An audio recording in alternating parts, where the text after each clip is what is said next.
Now, coverage you can count on. This is 12 News Now at 6.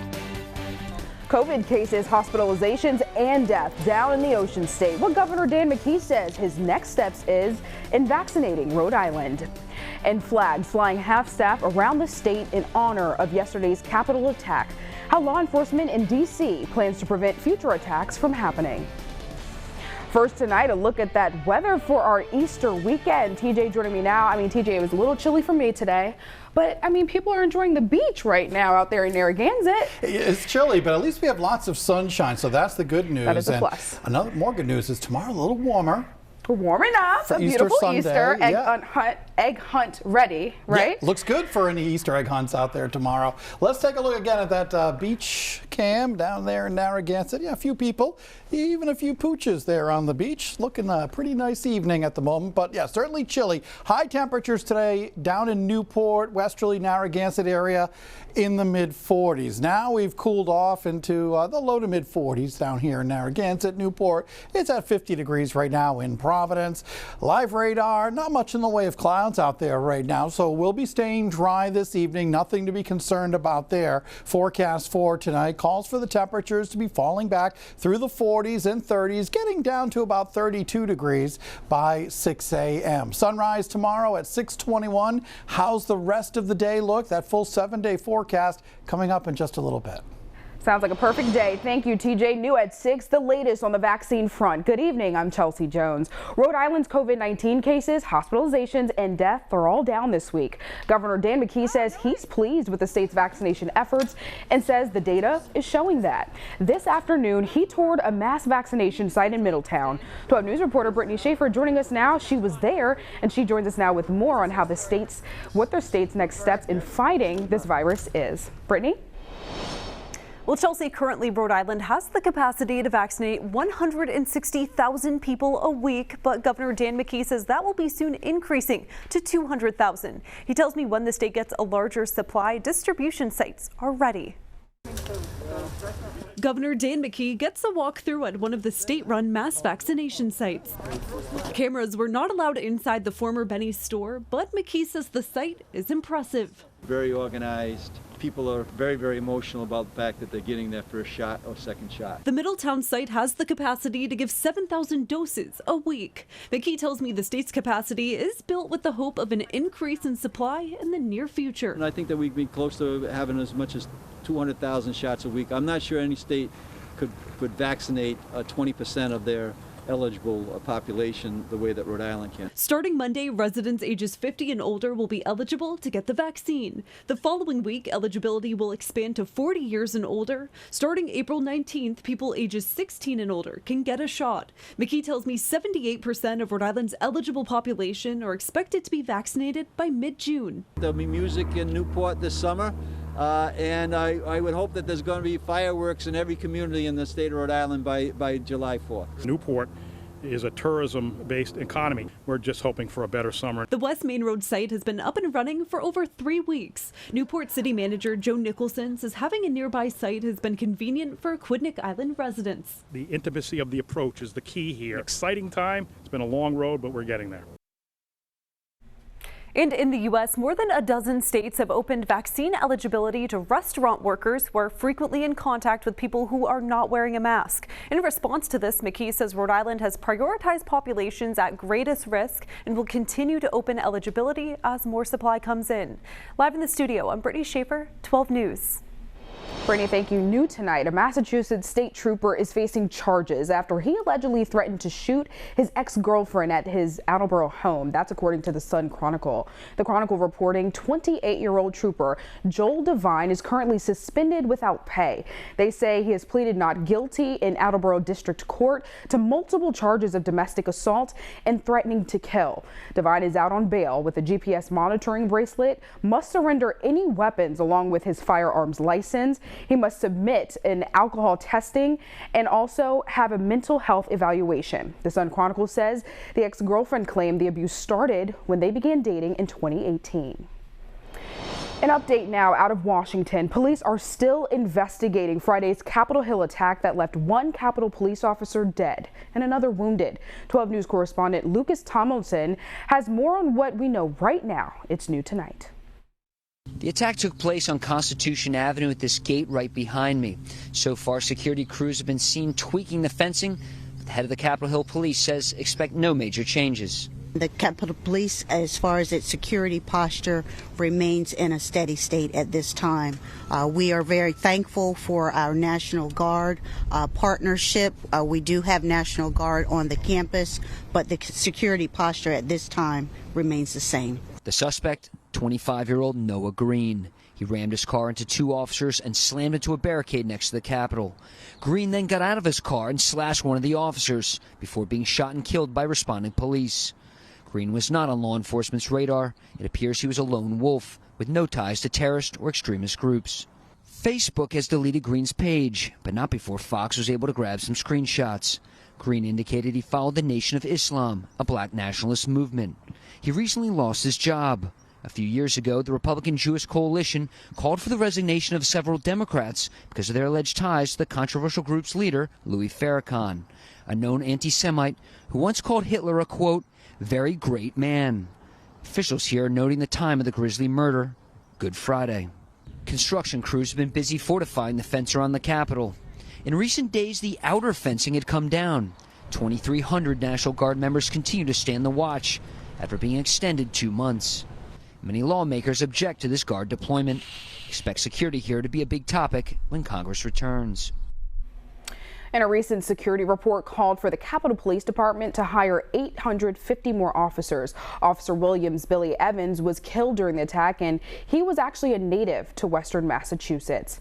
And here locally, as a sign of respect for the service and sacrifice of his of the attack yesterday, the U.S. and Rhode Island flags will be flown at half-staff until sunset Tuesday.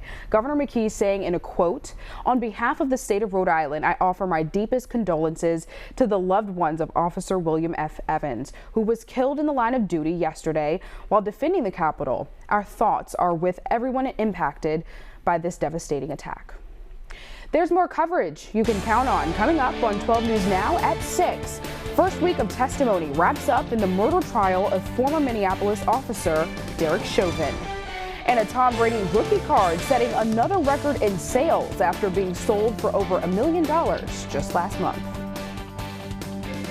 Get more local news from the online leader, WPRI.com. Sponsored by Cardi's Furniture and Mattresses. Online or in stores, nobody beats Cardi's guaranteed lowest Nairobi prices. Nobody.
An emotional week of testimony ended with the prosecution moving to a new stage of their case in the Derek Chauvin murder trial.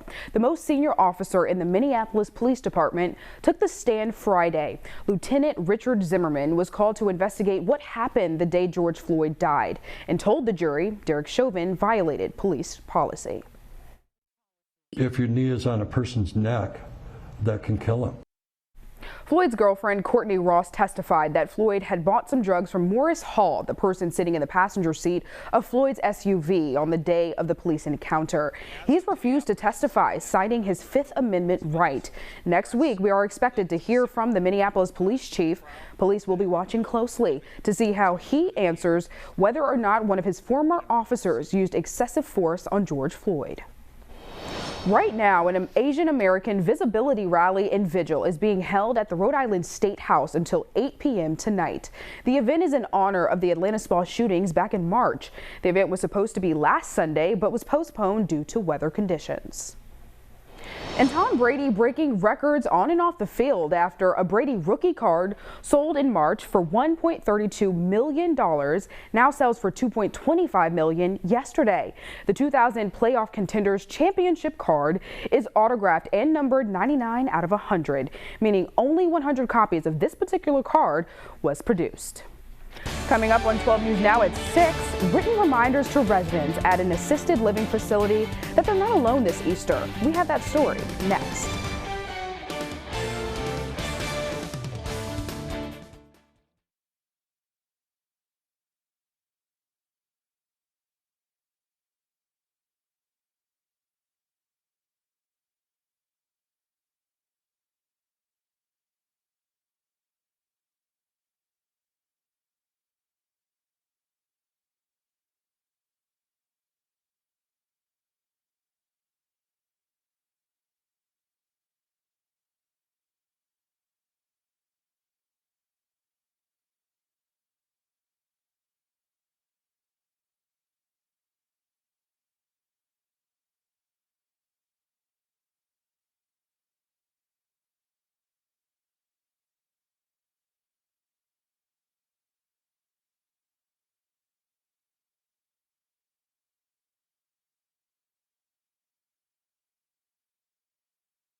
Residents of a local assisted living facility got an early Easter treat, and we got a front row seat as it was delivered.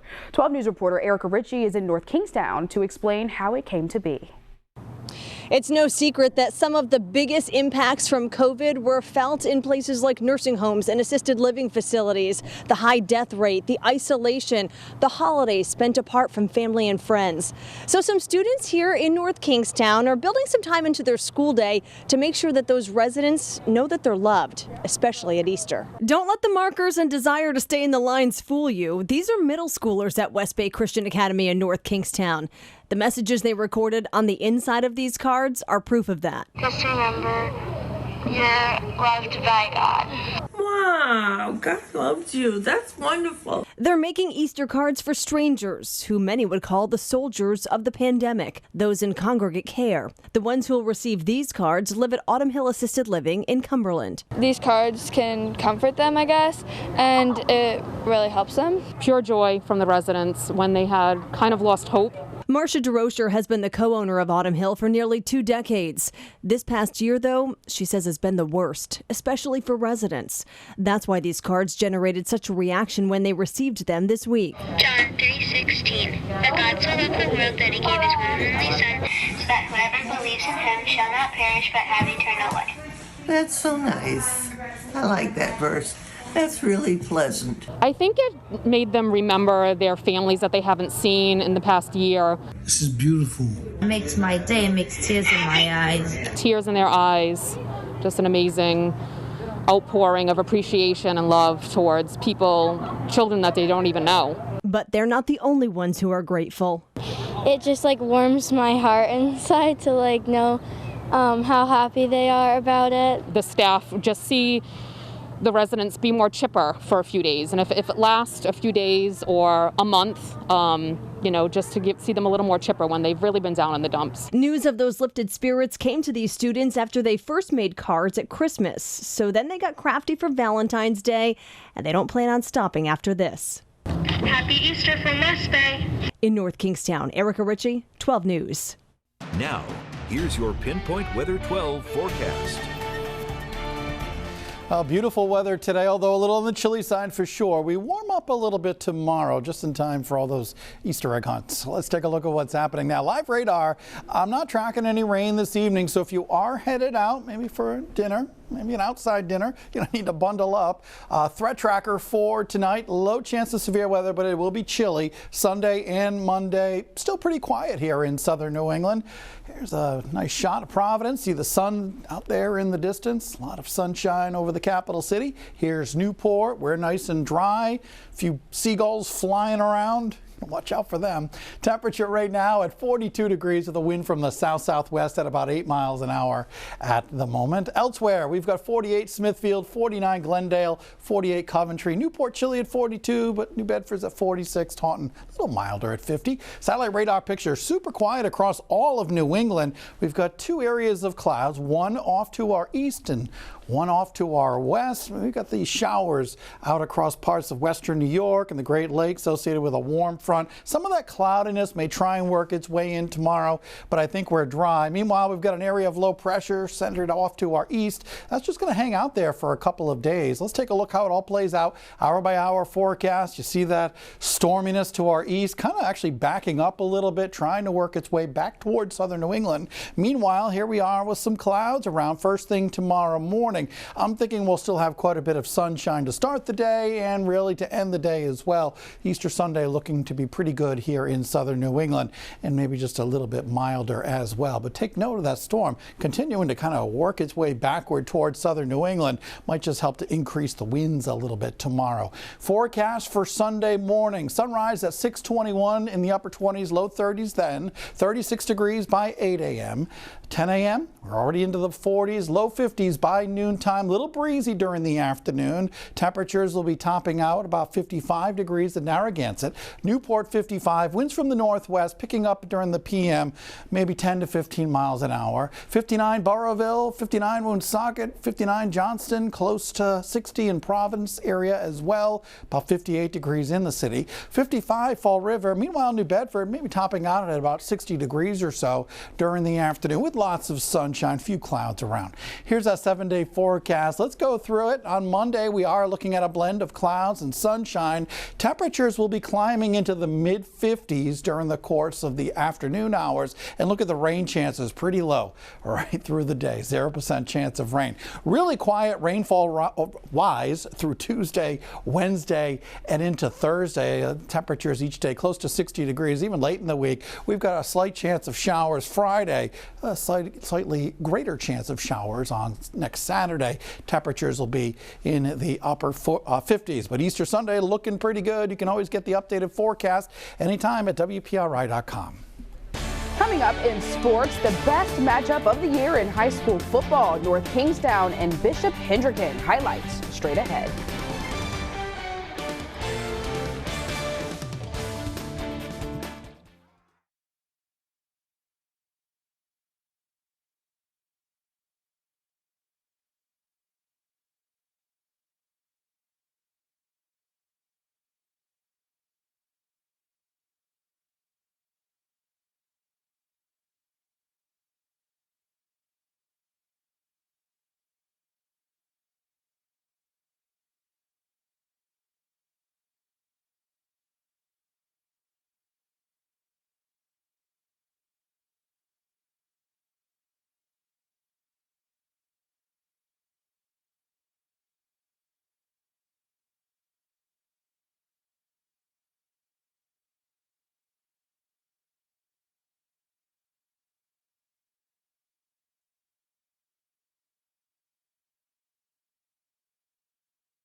Now, here's 12 Sports.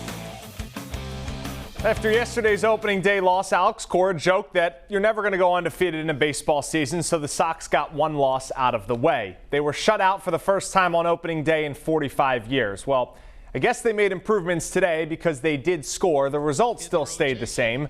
Another good starting effort for the Sox on the mound. This time, Tanner Houck, the 24-year-old righty, allowed just 2 earned across 5 innings, struck out 8. He's got a bright future. But the offense, that was supposed to be the strength of this team, producing just 2 runs today on a sac fly and a J.D. Martinez infield single off the pitcher's leg. Sox fall 4-2. They're 0-2 to start the year. Cora not panicking, though, about the lack of production at the plate. Put some good at-bats today. I think we put some good swings, It just the start of the season and it gets magnified, obviously we can be better. We feel we're better. But out of the 3 phases of the game, the defense part of it is the one that has been disappointed in the first 2 games. Yankees looking for their first win. Gary Sanchez hit a home run in the opener on Thursday and did the same this afternoon. 2 home runs in as many games for the catcher. Yankees win 5-3, rubber game tomorrow, 1 o'clock in the Bronx. Bees and Penguins at the Garden looking to split the 2-game set. Tied at 3 late second period on the man up, Brad Marchand. Time and space and slots at home. Bruins take the lead. Then less than 30 seconds left in that same period. The face-off, Charlie McAvoy's sweet pass to Marchand. He scores again, 2 goals for him, 5 by the Bruins in the second period. That was the difference. Bees outlast Pittsburgh 7-5. Former URI star Fats Russell, he has a new home. The Guard announcing earlier today that he'll play his 5th and final year at the University of Maryland. The all-time Rhodey Steals leader averaged 14.7 points, 4.5 rebounds, and 4.5 assists this past season. Well, week 2 of the Friday Night Blitz wrapped up last night. The entire show, all our segments online right now, but plenty of teams playing this morning and afternoon due to the holiday yesterday. And it doesn't get better than this one. NK and Hendricken two of the state's best. Skipper's first possession, screen pass to Justin McCarthy, and whoop! He is off to the races, gets tracked down, big gain. They get into the red zone, but the Hawks defense forces a field goal, then John Fay blocks the attempt, so we remain scoreless. Hawks couldn't cash in, and then Donovan Carr finds his man Ben Brickle, so the Skippers take a 7-0 lead, end of one. Second quarter now. Carr up top to Tyler Pezza, one of the best in the state. Great combination. Hawks Skippers jumped out to a 17-0 lead. The Hawks have raced back. It's now tied at 24. We're in the fourth quarter. We'll bring you the rest of this one as it goes final. Josh Lima's Cumberland Clippers visiting East Providence. Townies couldn't get anything going offensively today. Senior captain Adam Barboza wraps up the quarterback for a 3-yard loss. So then the Townies try to go through the air, but Joey DeSalvo is there to punch the ball away. Clipper defense hasn't allowed a point in the first two games. They're 2-0 with a 14-0 win. In D2, St. Ray's hosting Tolman. Battle of Pawtucket schools. They were up after one half. Tigers answer early third. Jordan Cooper hands to Jamaris Gadet, cuts the lead to 19 to 7. But Saints defense gets stingy after that. Moses Mias, the sack, throwing the quarterback down hard, showing some emotion. Then they add to the lead. Andre Gray calling his own number, and that's a good choice. Lowers his shoulder, crosses the goal line. St. Ray's now 2-0 after the 33-7 win. And finally, in D3, Classical, the big favorite in D3, looking to even the record at 1-1, hosting Tiverton. Purple with the lead. Samuel Badu, the big-time run. They would go on to win 55-7. And that's a check on sports. TJ, over to you. Looking at a nice day tomorrow, lots of sunshine, a little milder too. We topped out at 51 today, tomorrow about 57 degrees. Monday, some extra clouds around. We thank you for joining us, and we'll see you again at 10 on Fox Providence.